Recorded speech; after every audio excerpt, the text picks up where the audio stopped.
20 नवंबर 1971 की रात करीब 8 बजे आसमान में 10,000 फीट की ऊंचाई पर अमेरिकन एयरफोर्स के 2 फाइटर जेट्स एक फ्लाइट का पीछा कर रहे होते हैं जिसमें एक हाईजैकर बैठा हुआ था। यह हाईजैकर अमेरिका के पोर्टलैंड से सियाटल जा रही इस नॉर्थ वेस्ट फ्लाइट 305 को हाईजैक कर अमेरिकन गवर्नमेंट से $2 लाख की फिरौती वसूल चुका था, जो आज के हिसाब से करीब 14 करोड़ रुपए होते हैं। ये प्लेन अभी भी उसी के कंट्रोल में था और पायलट अभी भी उसके ही इशारे पर प्लेन को रीनो शहर की ओर फ्लाई कर रहा होता है। इस दौरान आसमान की ऊंचाई में चारों तरफ अंधेरा पसरा हुआ था, तेज हवाएं चल रही थी, टेम्परेचर -7 डिग्री सेल्सियस था और बर्फीली बारिश हो रही थी। इन बदतर हालातों में भी दोनों फाइटर जेट हाईजैक हुए प्लेन को फॉलो करते हुए उस पर नजर गड़ाए होते हैं ताकि हाईजैकर को पकड़ा जा सके। लेकिन इस हाईजैकर के मंसूबे अमेरिकन एयरफोर्स और FBI की सोच से कहीं ऊंचे थे। काले अंधेरे, तेज हवाओं और हड्डी जमा देने वाली ठंड के बीच आसमान की 10,000 फीट की ऊंचाई से हाईजैकर पैराशूट पहनकर पैसों समेत प्लेन से जंप लगा देता है। उसके इस कारनामे को ना तो प्लेन में मौजूद कोई शख्स देख सका और ना ही उसका पीछा कर रहे फाइटर जेट में बैठे पायलट्स की नजर इस पर पड़ सकी। इसके बाद उस हाईजैकर को मानो जमीन खा गई या फिर आसमान निकल गया, उसका कोई नामो निशान नहीं मिल सका। कई डेकेड्स के इन्वेस्टिगेशन के बाद भी ना तो उसकी लाश मिल सकी और ना ही कभी उसको जिंदा पकड़ा जा सका।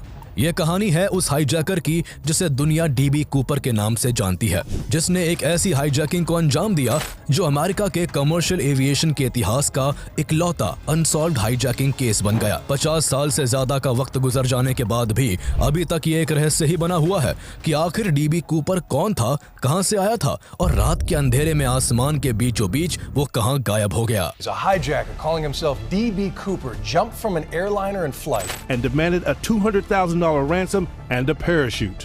305, we have a hijack in progress. He said to me, all I have to do is attach this wire to this gadget here, and we all be dead. What really happened to DB Cooper? You believe that your uncle was DB Cooper. But there has never been a trace of Cooper or his true identity. It doesn't feel good to acknowledge that this is the only unsolved skyjacking in American history. कहानी की शुरुआत 24 नवंबर 1971 को America के Portland international airport से होती है, जहां से एक बोइंग 727 प्लेन हर रोज की तरह सियाटल टैकोमा इंटरनेशनल एयरपोर्ट के लिए उड़ान भरने वाला था।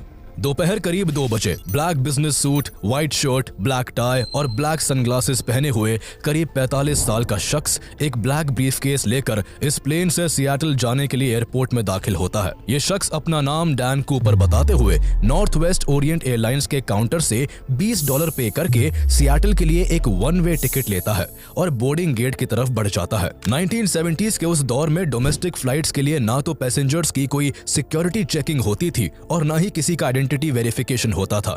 सिर्फ एक फ्लाइट टिकट खरीदकर कोई भी पैसेंजर किसी भी नाम से ट्रैवल कर सकता था। इसलिए ना तो डैन कूपर की आइडेंटिटी को वेरीफाई किया गया और ना ही उसका ब्रीफकेस चेक हुआ और वो फ्लाइट 305 में सवार हो गया। दोपहर 2:50 पर फ्लाइट 305 उड़ान भरती है, जिसकी कमान को विलियम ए स्कॉट ने संभाला हुआ था। इस प्लेन में टोटल 37 पैसेंजर्स और 6 क्रू मेंबर्स थे। ये अमेरिका की एक बहुत ही शॉर्ट रूट फ्लाइट थी, जिसे पोर्टलैंड से सियाटल पहुंचने में नॉर्मली आधा घंटा लगता था। लेकिन इस फ्लाइट को इस दिन अपनी डेस्टिनेशन तक पहुंचने में कुछ वक्त की देरी होने वाली थी और इस बीच कुछ ऐसा होने वाला था जो हमेशा हमेशा के लिए इतिहास के पन्नों में अपने लिए जगह बना लेता है। फ्लाइट के टेक ऑफ करने के बाद जहां सभी पैसेंजर्स अपनी अपनी धुन में खोए हुए थे, तो वही डैन कूपर लास्ट रो में 18C सीट पर बैठा हुआ सिगरेट और बर्बन एंड सोडा का लुत्फ ले रहा होता है। 1970s में फ्लाइट ट्रैवलिंग के कायदे और कानून आज से काफी अलग थे। उस समय फ्लाइट में स्मोकिंग करना अलाउड था। अच्छे से सेटल होने के बाद कूपर ने थोड़ी ही दूरी पर बैठी फ्लाइट अटेंडेंट फ्लोरेंस शैफनर को एक नोट पकड़ा दिया। फ्लाइट अटेंडेंट शैफनर को लगा कि वो उसके साथ फ्लर्ट कर रहा है, इसलिए उसने एक फॉर्मल स्माइल के साथ उस नोट को बिना पढ़े ही अपनी पॉकेट में रख लिया। कुछ देर तक जब कूपर को शैफनर की तरफ से नोट को लेकर कोई रिएक्शन नहीं मिला, तो उसने उसे अपने पास से गुजरते हुए रोककर फुसफुसाते हुए कहा, मिस, आपको ये नोट पढ़ लेना चाहिए, मेरे पास बॉम्ब है। शेफनर को अभी भी ये कोई मजाक ही लगा, पर जब उसने नोट को खोलकर पढ़ा तो उसके चेहरे की हवाइयां उड़ गई। उस पर लिखा हुआ था कि miss, I have a bomb in my briefcase and want you to sit by me. Schaffner ने यह पढ़कर कूपर की ओर देखा, जो अपने ब्रीफकेस की तरफ इशारा करते हुए उसे बताता है कि उसके इसी ब्रीफकेस में बॉम्ब है। चंद सेकंड्स के इस वाकये ने शेफनर के होश उड़ाकर रख दिए। उसने घबराते हुए तुरंत अपनी कोवर्कर टीना मकलो को पास बुलाकर सब कुछ बताते हुए वो नोट पकड़ा दिया। टीना मकलो भी उस नोट में लिखी बात को पढ़ के डर चुकी थी, लेकिन उसने हिम्मत करके कूपर से पूछा कि कहीं वो मजाक तो नहीं कर रहा। इसके जवाब में अगले ही पल कूपर ने उन दोनों फ्लाइट अटेंडेंट्स को ब्रीफकेस खोलकर दिखाया, जिसमें डायनामाइट की 8 रेड स्टिक्स टेप्स के बंडल में बंधी हुई थी, जिससे एक बैटरी और बहुत सारे वायर्स जुड़े हुए थे। ये देखकर शेफनर और टीना मकलो के डर का कोई ठिकाना नहीं रहा। उन दोनों की घबराहट को और बढ़ाते हुए कूपर ने 2 तारों को अपने हाथ में पकड़कर उनसे कहा कि ये प्लेन अब हाईजैक हो चुका है और वो जब चाहे इस प्लेन को विस्फोट कर उड़ा सकता है। यहां से कूपर की हाइस्ट शुरू हो चुकी थी। वो ब्रीफकेस बंद करता है और शेफनर से अपनी डिमांड्स लिखवाता है। कूपर शाम 5 बजे तक 2 लाख अमेरिकी डॉलर्स, 2 बैक और 2 फ्रंट पैराशूट्स चाहता था। साथ ही उसकी मांग थी कि जब प्लेन सियाटल एयरपोर्ट पर लैंड करे तब उसे रिफ्यूल करने के लिए एक फ्यूल ट्रक पहले से ही वहां तैयार होना चाहिए। उसने अपनी डिमांड्स की लिस्ट को पायलट तक पहुंचाने के लिए शेफनर को इस वार्निंग के साथ भेजा कि अगर उसकी डिमांड्स को पूरा नहीं किया गया या उसके साथ कोई चालाकी की गई तो वो बॉम्ब ब्लास्ट कर देगा। घबराई हुई शेफनर कॉकपिट में जाती है और पायलट विलियम स्कॉट और क्रू को सारी बात बता देती है। पायलट तुरंत रेडियो के through Seattle Tacoma air traffic control को इस हाईजैकिंग के बारे में इन्फॉर्म करते हुए उन्हें हाईजैकर की डिमांड्स बताता है। ATC में भी इस खबर से हड़कंप मच जाता है और ये सारी इंफॉर्मेशन ATC, लोकल पुलिस और FBI को फॉरवर्ड कर देता है। हाईजैकिंग की इस खबर से FBI अलर्ट हो गई और वो तुरंत इस मामले में नॉर्थ वेस्ट ओरिएंट एयरलाइंस के प्रेसिडेंट डोनाल्ड नायरॉब से बात करती है। डोनाल्ड नायरॉब को पैसेंजर्स की जिंदगी और अपनी एयरलाइंस की इज्जत दोनों की फिक्र थी, इसलिए हालात की गंभीरता को समझते हुए वो बिना किसी अगर मगर के कूपर की सारी डिमांड्स को मान लेते हैं। जहां ये सब चल रहा था तो वही टीना मकलो कूपर के पास वाली सीट पर बैठी कूपर और पायलट के बीच कम्युनिकेशन का जरिया बनी हुई थी। वो इंटरकॉम के जरिए दोनों तरफ की बातों को एक दूसरे तक पहुंचा रही होती है। कुछ देर बाद अमेरिकी अथॉरिटीज पायलट को बताती है कि कूपर की सभी डिमांड्स को मान लिया गया है। अपनी डिमांड्स के माने जाने पर कूपर टीना मकलो के सामने एक और डिमांड रखता है कि उसे दी जाने वाली रकम के सभी नोट 20-20 डॉलर्स के होने चाहिए और जब तक उसकी मांगी गई सभी चीजें ग्राउंड पर तैयार ना हो तब तक प्लेन को एयरपोर्ट पर लैंड ना किया जाए। टीना इंटरकॉम के जरिए कूपर की यह बात भी पायलट को बता देती है, जिसे फिर पायलट अथॉरिटीज तक पहुंचा देता है। ये बस करीब आधे घंटे की फ्लाइट थी और आधा घंटा इन सभी बातों में गुजर चुका था और अब सियाटल एयरपोर्ट बस कुछ मिनट की दूरी पर था। कूपर की डिमांड्स को अरेंज करने में अभी कुछ वक्त और लगता, इसलिए प्लेन एयरपोर्ट पर लैंड करने के बजाय सियाटल के आसमान में ही चक्कर काटने लगता है। इस दौरान जो सबसे दिलचस्प बात थी वो ये थी कि अभी तक इस प्लेन के किसी भी पैसेंजर को कोई जानकारी नहीं थी कि जिस प्लेन में वो बैठे हुए हैं वो हाईजैक हो चुका है। कूपर और क्रू के बीच सारी बातें बहुत ही सावधानी से हो रही थी ताकि पैसेंजर्स को किसी भी थ्रेट का आभास ना हो। डैन कूपर का बिहेवियर भी आम हाईजैकर से बिल्कुल अलग था। ना तो उसके माथे पर डर की कोई शिकन थी और ना ही वो किसी पैसेंजर को डरा धमकाकर अपना काम कराना चाहता था। वो आराम से अपनी सीट पर सिगरेट पीते हुए अपने कारनामे को अंजाम दे रहा होता है। पैसेंजर्स के बीच देरी को लेकर पैनिक ना हो इसलिए क्रू की ओर से अनाउंसमेंट किया जाता है कि किसी मैकेनिकल प्रॉब्लम की वजह से प्लेन को लैंड होने में थोड़ा वक्त लगेगा।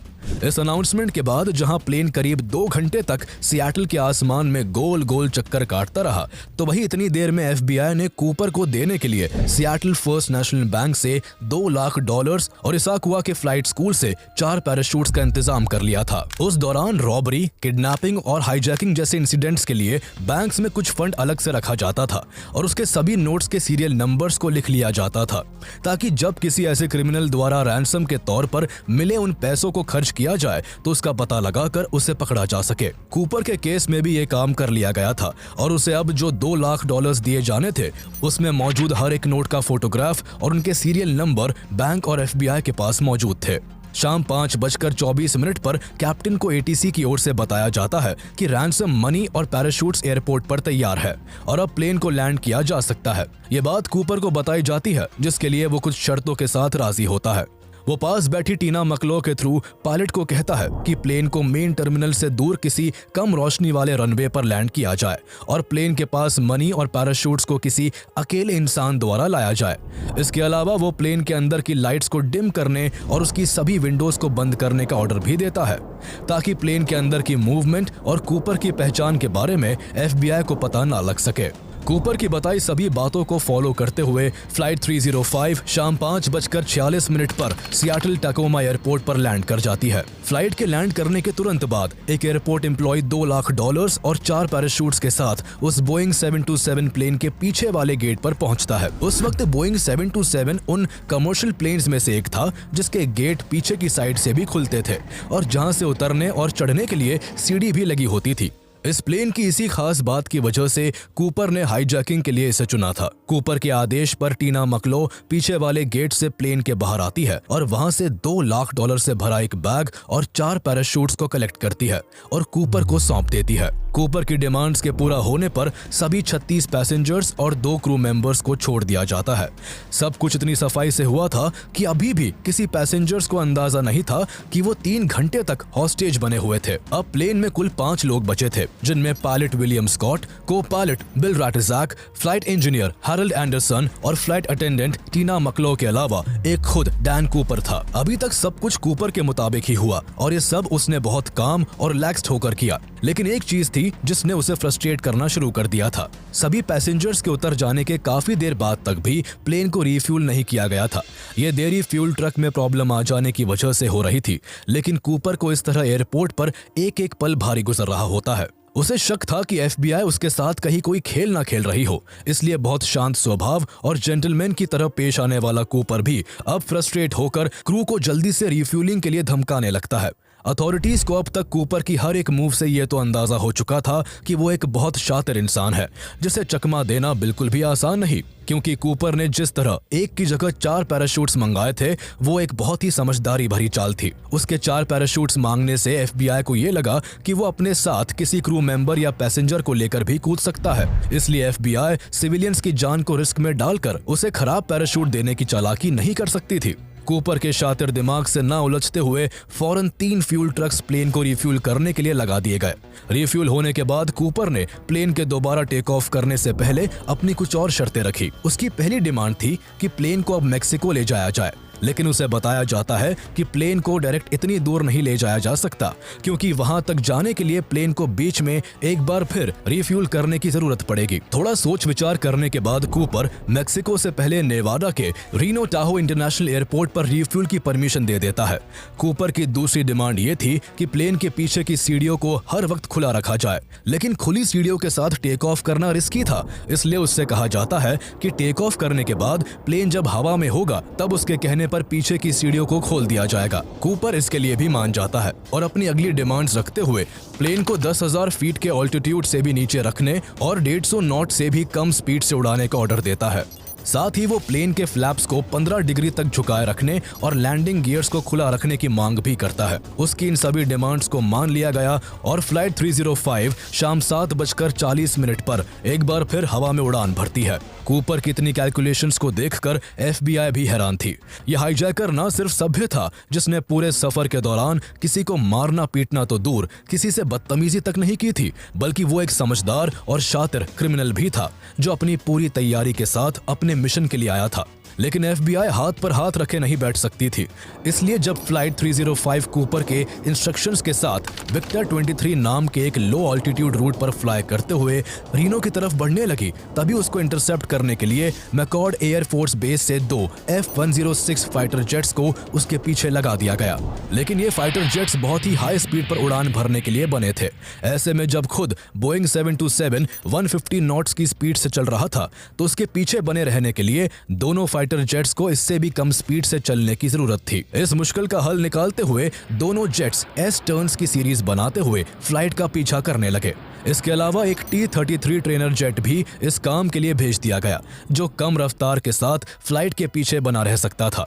लेकिन ये दिन कुछ अलग था, ये इंसिडेंट कुछ खास था। इस दौरान कुछ भी नॉर्मल होना मानो एक चमत्कार होने वाली बात थी। शाम ढल चुकी थी और रात के अंधेरे ने पूरी फिजाओं को घेर लिया था। आसमान में चांद भी बस नाम के लिए था, जिसको बादलों ने पूरी तरह से ढक रखा था, जिस कारण नाम मात्र की रोशनी थी। इसे और भी रोमांचक तेज आंधी, माइनस में जाते टेम्परेचर और बर्फीली बारिश ने बना दिया था। ऐसी स्थिति में भी 10,000 फीट की ऊंचाई पर 3 जेट्स इस फ्लाइट का पीछा कर रहे होते हैं, जिसकी पैसेंजर कैबिन में केवल कूपर और टीना मकलॉ थे और वहां सन्नाटा छाया हुआ था। कुछ देर की खामोशी के बाद कूपर ने टीना को भी कॉकपिट में जाने के लिए कहा और खुद पैराशूट पहनने लगा। टीना जब उसे पैराशूट पहनने के लिए इंस्ट्रक्ट करने लगी तो उसने इशारे से बताया कि उसे उसकी हेल्प की जरूरत नहीं है, जिसके बाद टीना कॉकपिट की तरफ बढ़ने लगती है। जब टीना कॉकपिट में आ गई और कॉकपिट के डोर को बंद करने के लिए वो जैसे ही पीछे मुड़ी, उसने देखा कि कूपर पैसों को अपनी छाती से बांध रहा था। उसने कूपर के इशारे पर दरवाजे को पूरा बंद कर दिया और बाकी के क्रू के साथ बैठ गई। इसके कुछ देर बाद रात के करीब 8 बजे कॉकपिट में एक वार्निंग लाइट जलती है, जो इस बात का इशारा थी कि प्लेन के पीछे की सीढ़ियों को खोल दिया गया है। पायलट ने इंटरकॉम के जरिए कूपर से पूछा कि क्या उसकी मदद के लिए किसी को भेजा जाए, जिसके जवाब में कूपर सिर्फ गुस्सा करता है। वो कोई भी इंटरफेरेंस नहीं चाहता था। इस वक्त प्लेन रीनो पहुंचने से काफी दूर था और उसके नीचे सिर्फ पहाड़, नदी और जंगल थे। हवा तेजी के साथ प्लेन में आ रही थी। इसके कुछ मिनट बाद 8:13 पर कॉकपिट में बैठे क्रू को एक बहुत जोर का झटका और एयर प्रेशर महसूस होता है, जिसे फिर पायलट द्वारा रीलेवल किया जाता है, जिससे थोड़ी देर बाद प्लेन कुछ स्टेबल होता है। करीब 2 घंटे बाद रात 10:15 पर plane Reno Tahoe international airport पर लैंड कर जाता है, जिसकी पीछे की सीढ़ी उस वक्त भी खुली हुई थी। प्लेन को चारों तरफ से FBI के एजेंट्स, लोकल पुलिस और स्टेट ट्रूपर्स द्वारा घेर लिया जाता है। प्लेन की तलाशी ली जाती है, अंदर का चप्पा चप्पा छाना जाता है, लेकिन उसमें कूपर का कोई नामो निशान नहीं मिलता। उसे आखिरी बार बस तभी देखा गया था जब टीना मकलॉ कॉकपिट को बंद कर रही थी। उसके बाद रात के अंधेरे, कपकपाती ठंड और तेज आंधी में वो पहाड़ों, नदियों और जंगलों के इलाके के ऊपर $2 लाख लेकर प्लेन के पिछले दरवाजे से कूद चुका था। खराब मौसम होने की वजह से तीनों जेट्स जो उसे फॉलो कर रहे थे वो भी उसे कूदते हुए नहीं देख पाए थे। फ्लाइट की तलाशी के दौरान FBI को कूपर जिस सीट पर बैठा था वहां से उसकी ब्लैक टाई, उस पर लगी क्लिप और उसके द्वारा पिए गए सिगरेट के 8 बचे हुए बट्स मिलते हैं।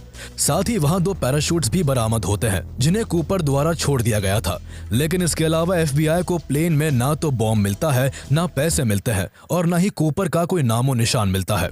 कूपर अपने साथ उस हैंड नोट को भी ले गया था जो उसने फ्लाइट अटेंडेंट को दिया था।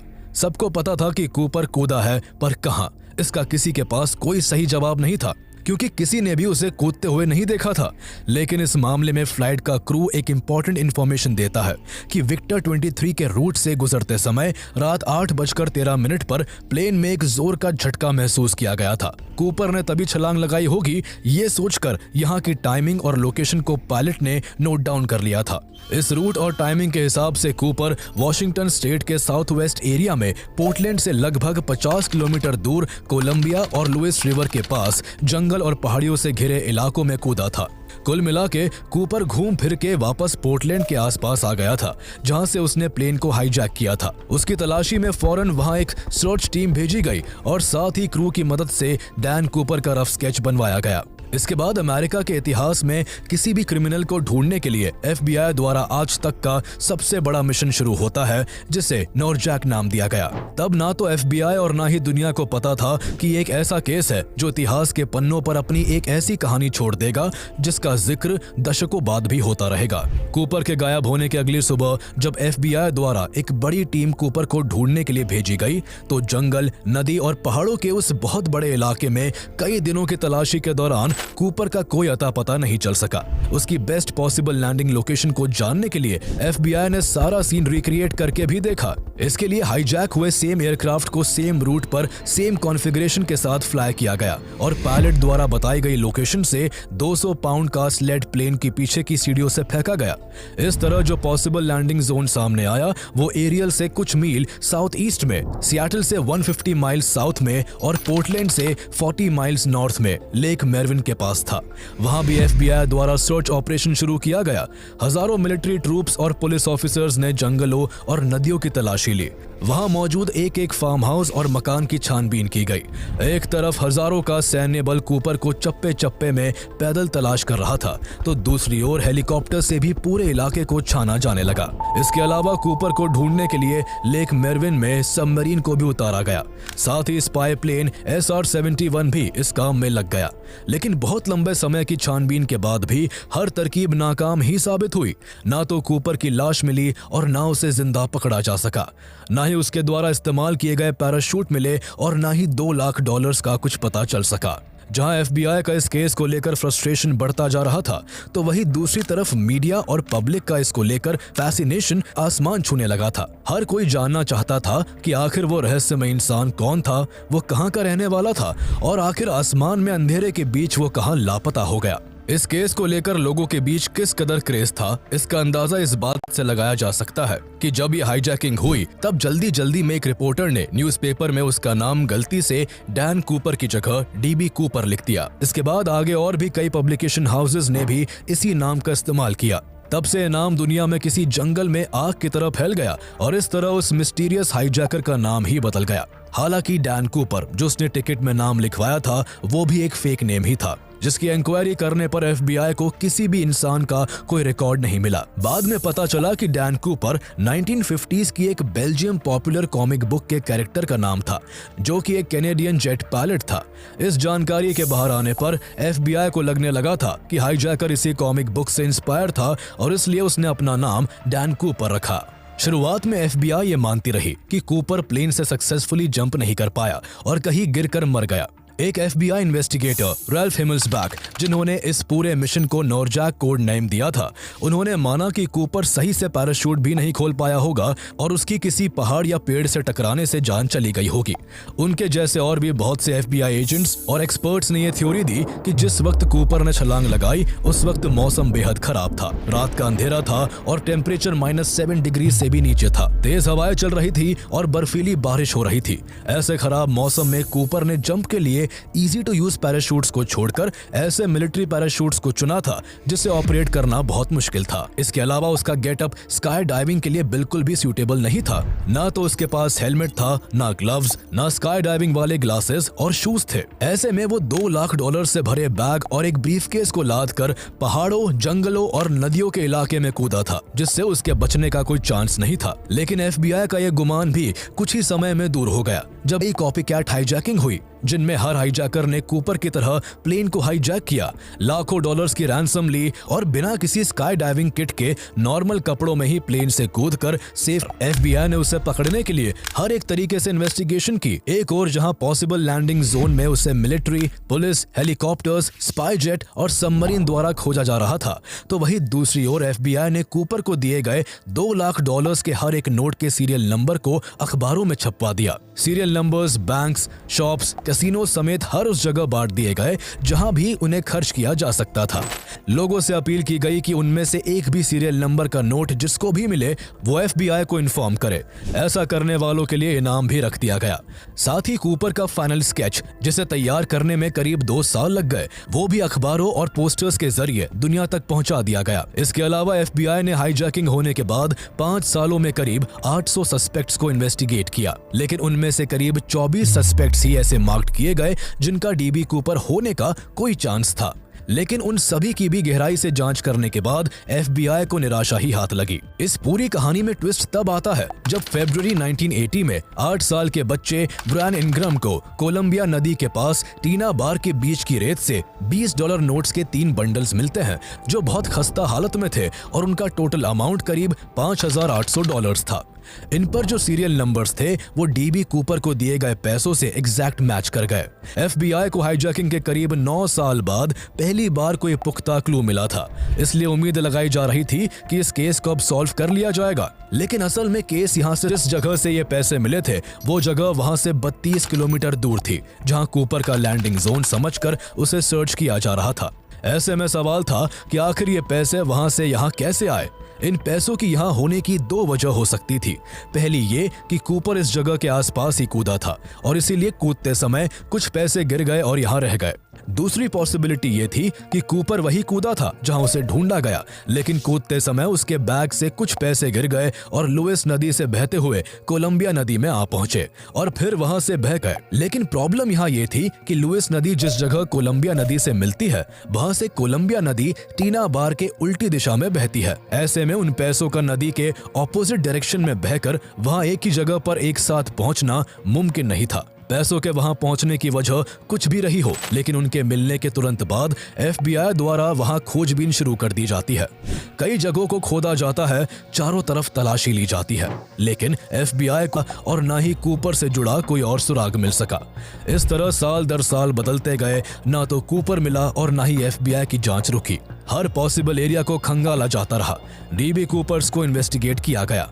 इनमें से कुछ सस्पेक्ट्स को तो उनके फैमिली मेंबर्स ने खुद FBI के हवाले किया था। किसी ने अपने अंकल को डीबी कूपर बताया तो किसी ने अपने भाई के डीबी होने की बात की। कुछ लोगों ने खुद को डीबी कूपर बताकर FBI को सौंपा, लेकिन सालों की इन्वेस्टिगेशन के बाद भी FBI को उनमें से किसी के भी डीबी कूपर होने का कोई पुख्ता सबूत नहीं मिला।